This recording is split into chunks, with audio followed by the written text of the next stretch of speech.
நீ யாருக்கும் தெரியாம அழுகிறது எனக்கு தெரியும். நீ யாருக்கும் தெரியாம முழங்கால நிற்கிறது எனக்கு தெரியும். நீ யாருக்கும் தெரியாம ஆராதிக்கிறத கர்த்தர் சொல்ற நான் பார்த்துட்டு இருக்கிறேன். ஹல்லேலூயா. அவர் காண்கிற தேவன்.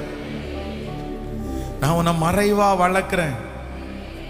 ஆண்டவரே, இன்னும் ஒதுக்கி வச்சிருக்கிறீங்களே, இன்னும் வெளியே கொண்டு வரலையே, இன்னும் நான் பிரகாசிக்கலையே, இன்னும் நான் அப்படி வரலையே. ஆண்டவர் சொல்றார், இல்ல, உன்னை நான் மறைவாய் யாருக்கும் தெரியாம இவ்வளவு கொடுத்தும் இவ்வளவு இருந்தும் உன்னை நான் ஏன் அப்படி வச்சிருக்கிறேன்னா, நீ என்னுடைய பிள்ளை, நீ மறைவாய் வளர்க்கப்பட வேண்டும்.